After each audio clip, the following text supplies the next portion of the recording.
May the words of my mouth and the meditations of our hearts be always acceptable in thy sight, O Lord, our strength and our Redeemer.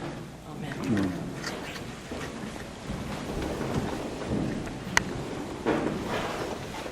Last Sunday on Easter Day, I talked with you about living our lives by the Easter story, the story of death and resurrection. I pointed out that in addition to providing hope for continued life after death, this Easter death and resurrection story also touches our current lives. I talked about God's power over the little deaths we experience as we go about living our lives, the disappointments and failures that we have, our experiences of loss and grief, those times when life events seem to just pull the rug out from under us. At the end of the sermon, I prayed that during these 50 days of Easter, this story of death and resurrection would become the story that you and I live by. And I prayed that we would begin to see our own life struggles in light of this story of death and resurrection. Today's gospel has something important to say to us about what it takes to see our lives this way. There's an old saying that seeing is believing. You heard that? So when we hear the Gospel of John about Thomas, who wanted to see the wounds of Jesus for himself before he would believe, the request sounds rather reasonable to us. I mean, after all, for most of us, before we make any important commitments in life, we usually do want to see for ourselves. We want to see whether the something we are considering really is what it purports to be, whether it will do what it promises to do or not. For many aspects of living life in this world, seeing before we believe is really very good advice. But not all the time, and not for everything. Because sometimes we have to believe before we're able to see. This is what John means when in his gospel he says that he's written down his own witness and the witness of others, so that we may come to believe. John knows that we have to believe in the power of the resurrection before we'll ever be able to see that power at work in our own lives. It helps, I think, to understand a bit more about the meaning of this word believe as John is using it. In the culture you and I have been raised in, believing is often thought of as a matter of what we think about something. We talk about whether we believe something is true or not, and what we really mean is, do we think it really happened? We talk about whether we believe in God or not, and what we really mean is, do we think God exists? We talk about whether we believe in the resurrection or not, and what we really are talking about is, what do we think happens after death? What does life look like after that? But you see, this isn't the kind of believing that John is talking about.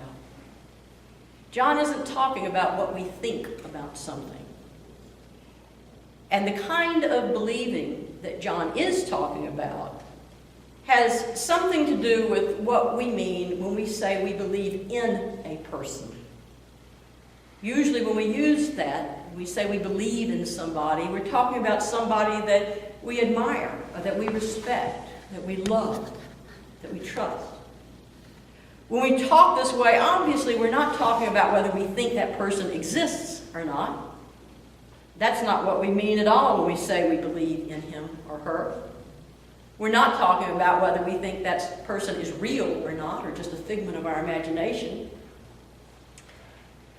But it's not just everyone, no matter how real they are, no matter how sure we are that they exist. It's not everyone that we believe in. We do not trust every person who exists to be capable of delivering what they promise. And so what John wants for us is for us not just to believe in God, that he exists. John assumes that. What God wants is for us to believe in God, to trust God completely, with our hearts, with our lives, with our souls, with every ounce of our being, to trust in God, to have the power over death that we see in the resurrection of Jesus. John wants us to trust in that same power that he and his friends encountered over and over again, and that we hear about in the Gospels, in their encounters with the risen Lord. And what John wants, you see, is intended especially for us. Especially for us who will never be able to see the resurrected Jesus in exactly the same way that John and Thomas and those first disciples saw him. What John wants is for us to be able to see differently, but to trust just as much in what we see. So he invites us to see by believing in his witness and by believing in the witness of others, such as Peter and Mary Magdalene and Mary, the mother of Jesus, and all the others who gave their witness to what they saw and what they experienced. He invites us to let their witness go to work in us, to let it feed our own trust in the power of God to transform our lives, and the power of resurrection. But we only allow this trust to do its work when we begin to act as if that power of resurrection is already present. It doesn't get us very far just to believe up here that a long time ago one person was raised from the dead, and that in the future God promises to raise us all. That's a great starting place.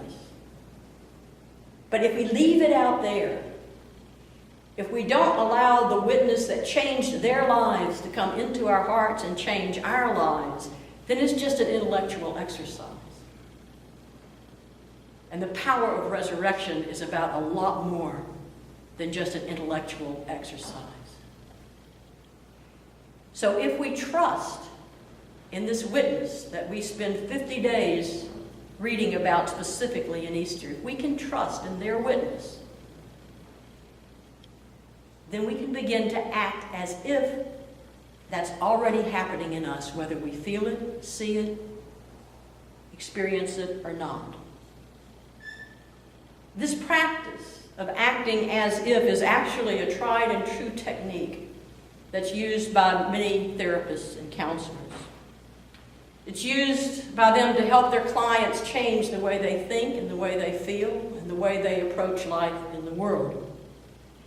The technique usually involves identifying a goal and then acting as if you had already achieved that goal. For example, if your goal is to be calm rather than to be anxious, then you would start by describing the kind of behaviors that you typically see in a person who is calm. Now, you may see different ones than I see, but a few of the things that I see when a person really is calm are these. People who are calm typically tend to breathe more slowly and more deeply. They're more likely to smile than they are to frown. Their tone of voice is typically more relaxed than strident. So having identified these behaviors, acting as if involves doing them when we find ourselves getting a little bit anxious.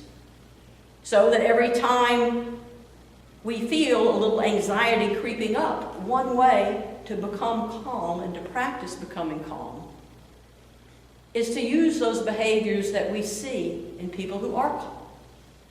So if I'm feeling anxious, to slow my breathing down, as if I were already calm, even if I'm not.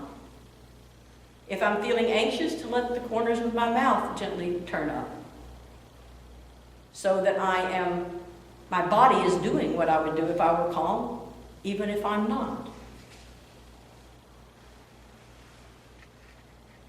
And even to change the tone of voice with which we speak.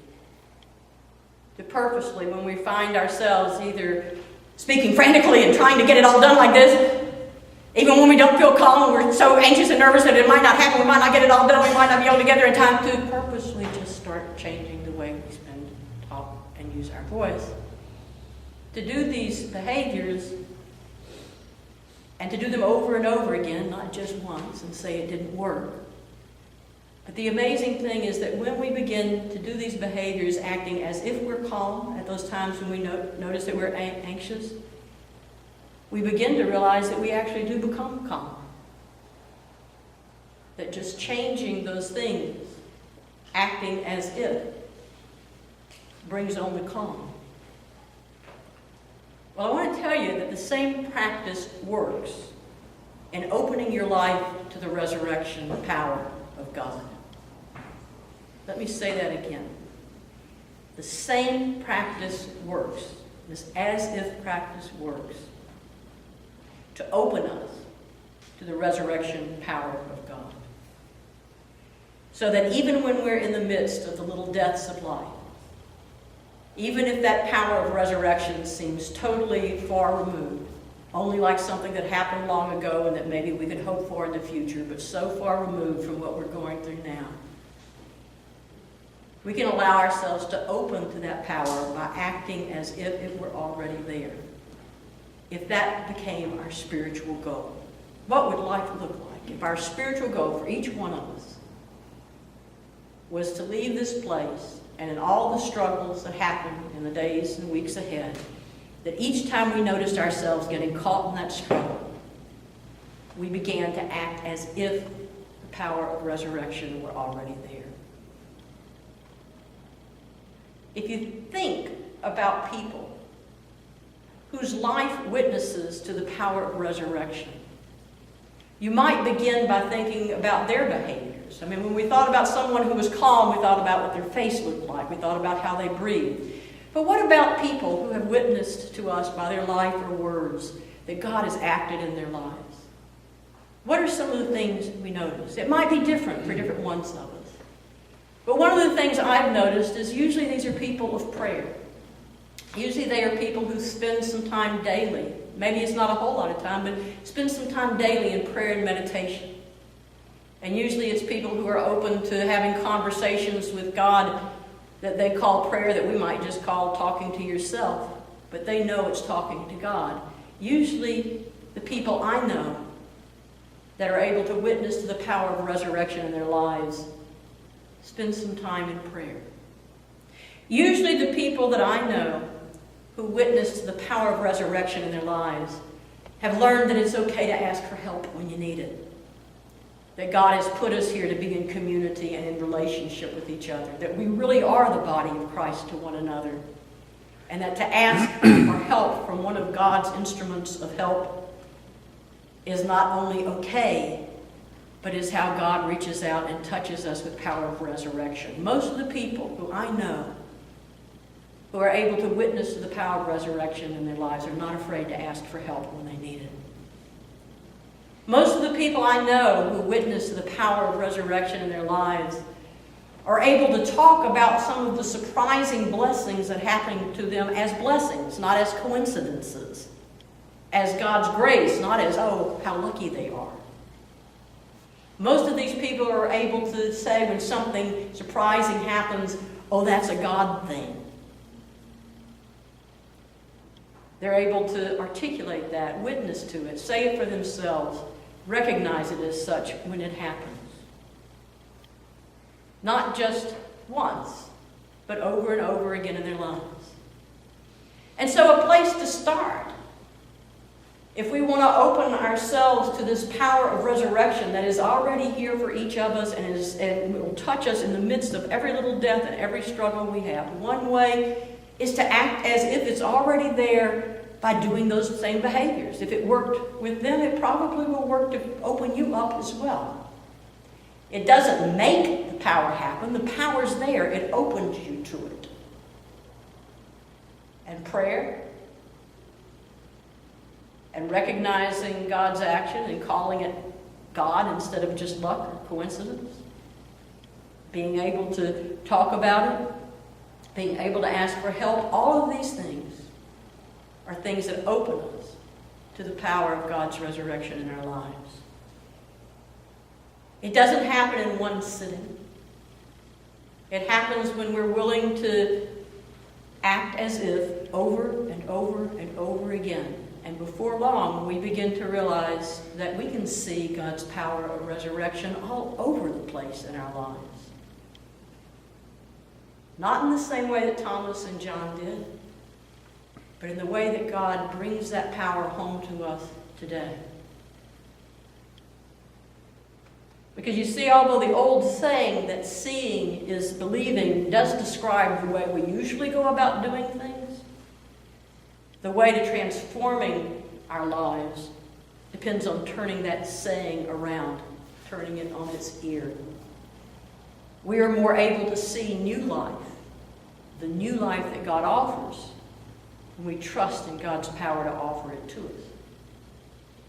So thanks be to God for all of the witnesses around us who can feed that trust and teach us how to act as if. And thanks be to God when believing gives us the eyes to see.